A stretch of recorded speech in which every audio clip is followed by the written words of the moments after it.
Okay, everybody, go ahead with your questions. Hey, Zach, how you doing? Doing great, Tyler.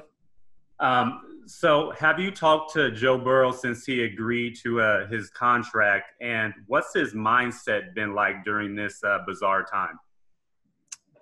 Yeah, he's been great. He's always had the right mindset. It's all the things that you expected when you drafted the guy, and all the things you've heard about him dating back to college and high school. So he's been as advertised. Obviously, we haven't had an opportunity to see him on the field in any way, shape, and form, but everything's been good with him. Usually you have a message to your team before, at the start of training camp. Right. With the craziness with the virus and everything. What's your message going to be? I mean, how different will your message be this year than it has been in years past? Well, the starting point is making sure that we're all healthy and safe, and not just protecting yourself, but your teammates and your family members. And so that's the first thing as they come in the building, or as they're even on the Zoom messages, going through the daily testing, is just making sure that that we keep everybody safe. That's the number one priority for us right now. And fortunately for us, just being around the building for the last however long, we've got really good people in place who've done all the legwork and made sure that we're all safe. Talking about Jeff Brickner and Mark Herron and Doug Rosfeld and Adam Nolan and Paul Sparling and Joey Bose. Those guys have, just being around the building, it's eye-opening, the work that they've done to make sure that when the players and coaches come in, they've got confidence that they're being taken care of the right way, that we're following the protocols the right way, and that they can, to the best of their abilities, focus on their job. The learning of the football and the practicing the football, and knowing that we've got their health in our best interest. And so that's been really good to see. Coach, what are your thoughts on the possibility of quarantining quarterbacks? What are your thoughts on that? What are the potentials of it? And do you have enough guys on the roster now to even do something like that? It's something you have to consider and talk through, which we have. But you really have to imagine all scenarios as you go through this, and just be creative and proactive. And so those are conversations we've had, but that's where it stands right now. Zach, I'm assuming you had everybody report on time? Yes. Coach, have you found, sometime in these challenging times, good things emerge from people? Have you found that during this time that some of the players have really shown you a quality that you didn't know they possessed? Sure. Just the overall leadership of a lot of the guys who've been in this program for more than a year, up to 10 years. It's a wide range of guys who, over the course of the Zoom, welcoming them in, free agents and rookies, have taken guys under their wing, done all the things that we knew we had on this team, but they've really shown it firsthand. And so that's a plus, because it was a unique offseason. We had to approach things in a lot of different ways, and I was just really proud of the way that our team and our coaches handled it.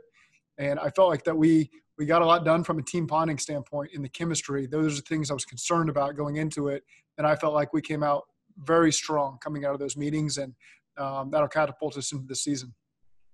Zach, given the unusual, even strange nature of this season, the lack of practice, the lack of game experience, would you even consider keeping Joe Burrow in a backup role, at least at the start of the season? We're going to put a lot on Joe right out the gate. And obviously we've got weeks to sort out who's starting and all that good stuff. But Joe's going to walk in and take the first snaps at quarterback, and he's prepared for that. And we drafted him because we have a lot of confidence in him and what he's going to bring to the table. And so even with the uniqueness of what this training camp is going to look like, we're going to give him plenty of opportunities to get ready to play on week one. With a rookie quarterback, the preseason could be even more valuable than normal, but the idea of not having a preseason, what are your thoughts on that this year? There's a lot of advantages that we're finding right now, and just the way that we're going to be able to structure practices and create more scrimmage situations. You consider in a preseason game, maybe Joe Burrow wouldn't have gotten to play with a couple guys that you're holding out or you don't give any reps to, whereas you can protect those guys in the scrimmage that you control a little bit better. And so, again, it's changed the way that we have to approach some of our practices, because you got to do a lot more live tackling and put these guys in the situations they're going to be missing out on. But I'm also seeing a lot of advantages to this, and I'm just excited to, we're still 2 weeks away from putting a helmet on, but there's a lot of exciting things that are going to come to the forefront here as we get these guys on the practice field. Zach, has anybody said that they're going to opt out? Have you had any conversations, or has anybody informed you that that's going to happen yet? We'll keep that to ourselves right now. If players feel that way on our team or any other team, I'm sure they'll make it public. But right now, we'll just keep that to ourselves.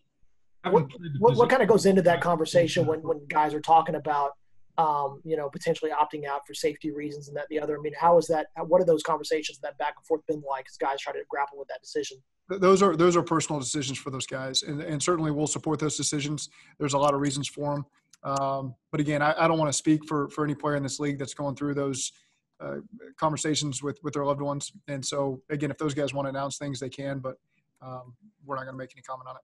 Dave, I saw you were asking something. Yeah, just having played the position yourself, in an NFL camp, how challenging will it be for a young quarterback like Joe Burrow in these circumstances, not having preseason games, having a limited number of snaps? Like you said, portions of practice will be live, but how difficult will it be to ramp up and be ready, for that opener against the Chargers?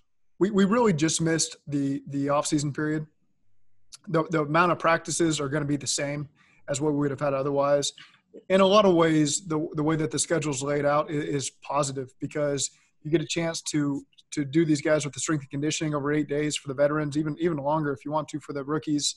You get to have the meetings and the walkthroughs, and so there isn't that immediate pressure of going outside and executing at full speed like you normally would have. So you get this introductory phase, however you want to phrase it, for almost 2 weeks before the players are required to put on helmets and go live full speed against a defense or an offense.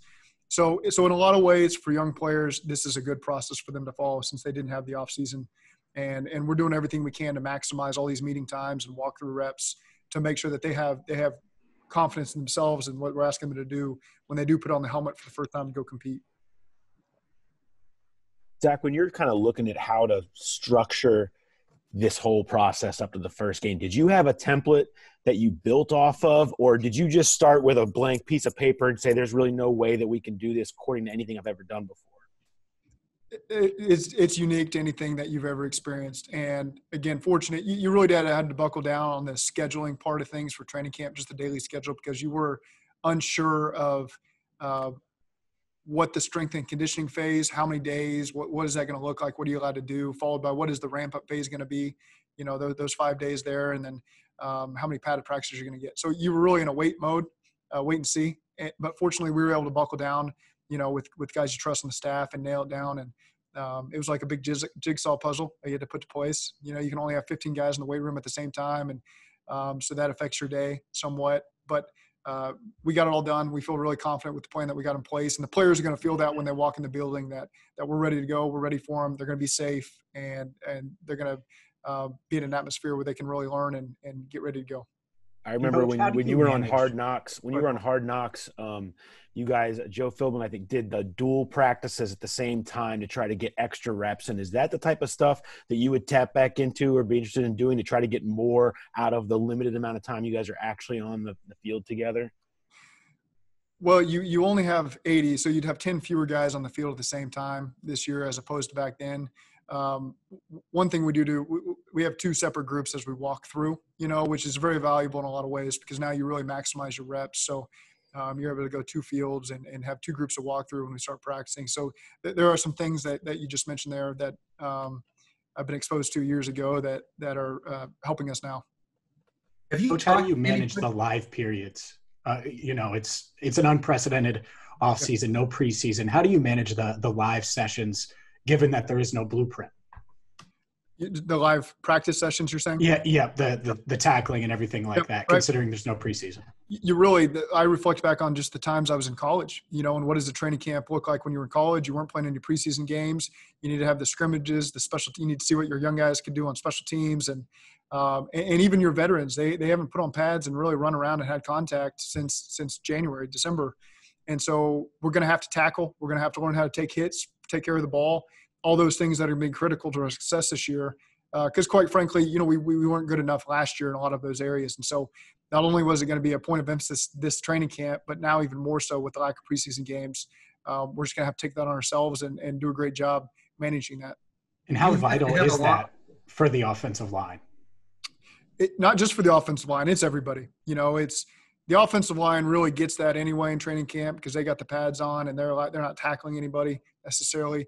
But it's just good for a whole football team, to have that physical contact. And that's how guys get themselves ready. They get themselves in condition that way. And so our guys will embrace it. I know they're about the right stuff, and they're ready to get back on the field and start doing all this stuff.